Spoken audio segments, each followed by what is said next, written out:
Hi Edith. Hi. How are you? I'm okay. How are you? I'm okay. Thank you for joining us on Sick Conversations.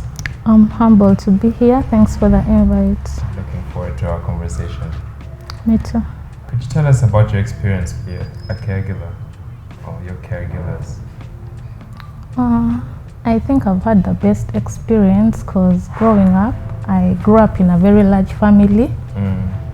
Unfortunately, it's only the three of us who were born with sickle cell.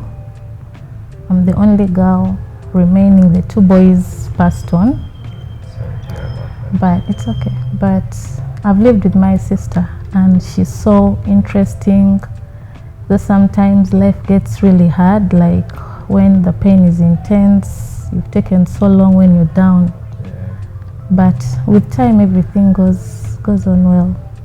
Yeah. She's a very interesting lady. She's called Esther Maureen. Mr. Maureen. Yeah. That's nice. How big is your family when you say big? Like how many siblings? We are so many because I'm from a polygamous family. Okay. But the best part of it is we are really united and we are there for one another. Yeah. And the mere fact that now it's only me with sickle cell, because Esther is a carrier, yeah, everything is okay. The attention is there. Whenever I'm down, most of them get the news and I receive help. Yeah, they're always there for you. Yeah, all of them. I can also relate a little bit. There are 4 siblings. I have 3 siblings, there are 4 of us. And also my brother passed away. Sorry about it. I have a sister with sickle cell also, so I understand. I'm glad you have, yeah, it's also, I really depend on my siblings also. It's fun. Yeah. Could you describe how sharing the story has affected your journey as a warrior? As a warrior, back then I did not want to expose myself because I would feel so small. I would feel pained. Like I did not want anyone to know about me. But with time, I got to know that opening up really helps a lot. It made me stronger. It made me open up so much that sometimes I do things and I'm like, how did I get the courage to do all this? But yeah, opening up is really so good because it makes you stronger. Yeah, and I know you're one of the more vocal people in our group. You're always there with support and help. Whenever someone needs a question answered, you have the answers. Yeah, opening up is really good, though sometimes it also breaks you down.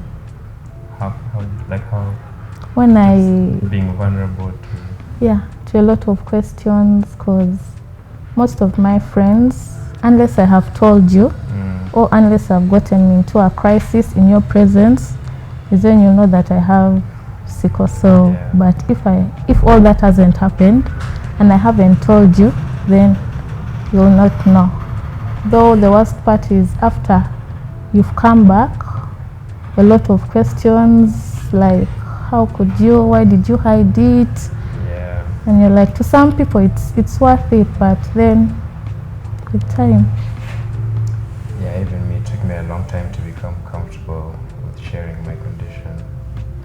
Actually, the foundation helped a lot, and the Warriors group. It's nice. When have you felt that life as a warrior had become overwhelming? Like just too much to deal with? Have you ever felt like that? Actually, this year, I keep telling people that my year started in August because I had AVN, which really put me down. Because I had to quit a lot of things because of AVN. I was in school, but then I left school. I got a dead year. The whole year has really been so tough. I had both surgeries this year. And yeah, I feel better and great. Welcome to the club. I also have 2 replacements. I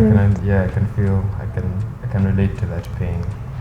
But I'm getting better now. At least I feel much better. Yeah, able to move around and stuff. My year started in August, I think.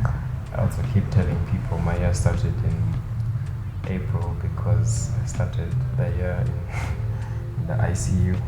Sorry about that. Yeah, COVID, and then a crisis. It was intense. Anyway, At the end of it all, we are here. at the end of it all, we're here. We made it through the year. It's been a long year. Horrible one, Yeah. but good at that. There's been some good things, some bad things, but here we are.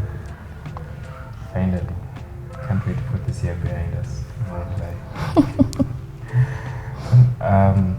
For the caregivers, let's loop in the caregivers. Are there any challenges you've had with your caregivers? I know you mentioned your family, they're always there for you. Yeah. Are there any challenges? The greatest challenge with my caregivers is actually, like, you know, when you've been sick for long, then you just left hospital, you've not even taken like 2 months, and again you're feeling unwell, but you do not want to tell them, and it's them to come to you. And the greatest challenge is sometimes I'm always blamed. I don't know about others, but the blame is always on me. And it's really hard. Like, they do not understand that this is just pain that comes abruptly. Okay, they understand, but I think sometimes they're also overwhelmed and they're like exhausted. Yeah. And they just want somebody to keep blaming. So yeah, that's the greatest. They blame you for keeping the pain on quiet. yourself. Yeah. Keeping quiet. Like, you wake up in the night. I'll give an experience of like 2 weeks back. I was fine the whole day, then at around 2 a.m. my knee started paining and it was unbearable. So I woke her up and she just kept blaming me, saying, you knew that you're in pain, why didn't you talk earlier? And I kept telling her that I wasn't in pain, but I think she was just exhausted. I understood it. Yeah. And yeah, I just let it sleep. And so sometimes even when you're in pain, you don't want to tell them because of how they'll react. But then my sister is somebody who has really, really studied me that even pretending is so hard when I'm in pain. So they also get exhausted. And it's also hard for us though, because I think every warrior has that in common where you don't want to worry your caregivers. So you try to hide it as long as you can. At the end of it all, you have to let it out, and it's hard, it's tough. It is. It's very tough. What other challenges have you experienced with caregivers apart from getting the blame Financially. Yeah. It's always good if you have insurance, but if you're not insured, it's always hard because there are not those funds of every time you're down, they're just getting from somewhere and putting. Yeah.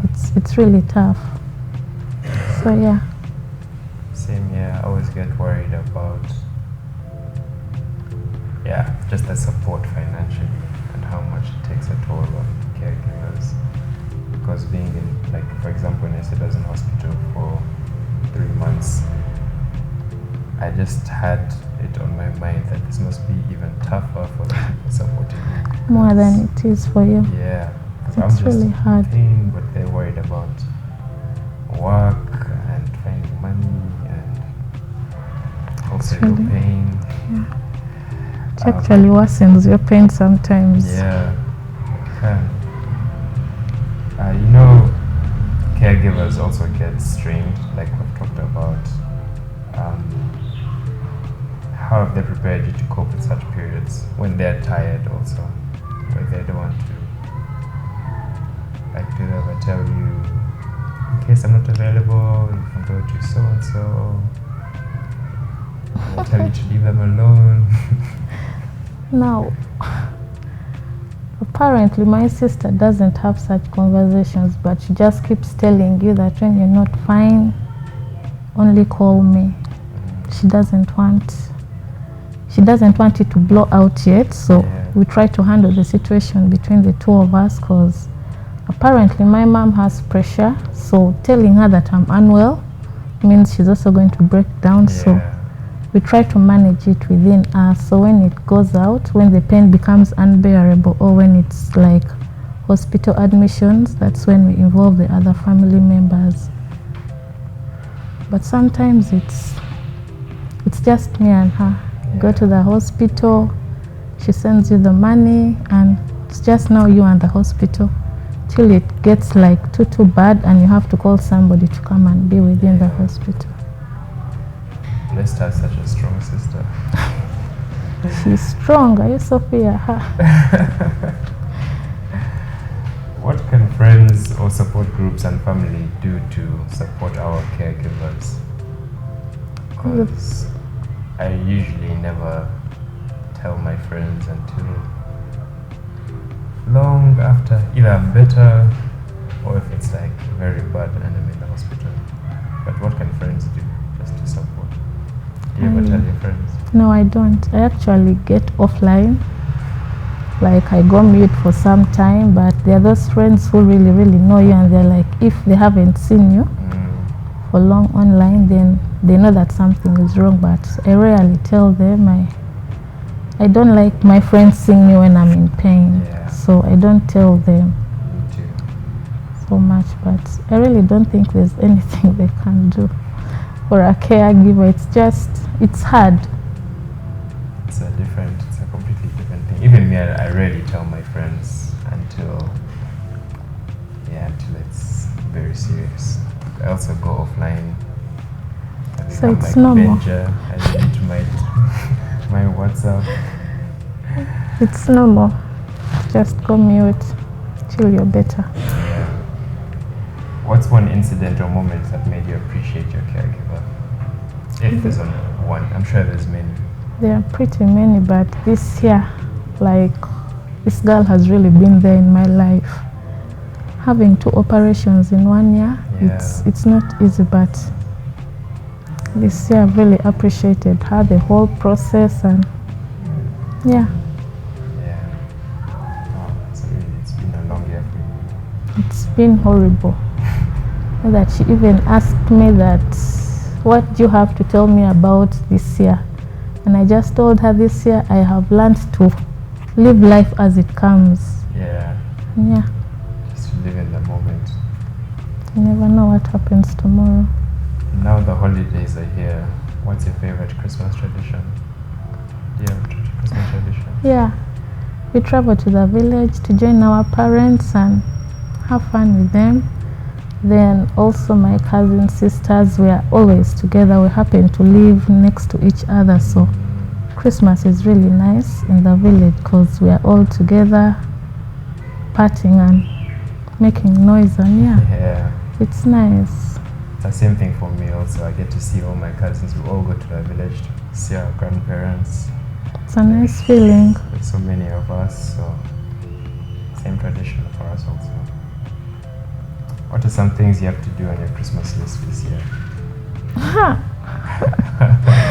There are so many. I just want to have fun because last Christmas was really not so nice for me. I think I was admitted till 23rd. Then we asked for a discharge to go home because of Christmas. And it wasn't so nice. So this year I really want to have fun. I think I want to compensate what happened last Christmas. Yeah, even same thing for me. I want to, because last Christmas I was in hospital, so I didn't get to go to the village. So this Christmas I'm looking forward to that, spending time with the family. I can't wait. Yeah. Finally, the end of the year. How would you describe? You already have described 2022 in a nutshell, but just again for the viewers. 2022 has been a roller coaster. I've had the worst moments of my life, but I've also had the best moments of my life because I've really learned. It's funny how when you're down, when you're low, you learn a lot compared to when everything is fine. So 2022 has been a roller coaster. I've had the best moments, I've had the worst moments, and a lot of miracles happened. And same for me too. Amen to that. Amen to that. So thank you so much. That's all the questions for today. Thank you so much too Thank you for joining having me. Sick Conversations. Thanks for having me. Looking forward to our next one, whenever that is, sometime next year. I'll be waiting. I'm available. Hopefully. Yeah, we'll let you My know. timer is there. We'll let you know. Thank you again. Thanks too. I already did that. For everyone out there, enjoy Christmas. Oh, yeah.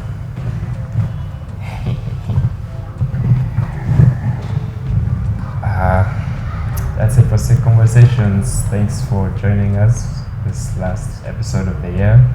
We wish you all a Merry Christmas, Happy New Year, Happy Holidays. Hope you have a great one.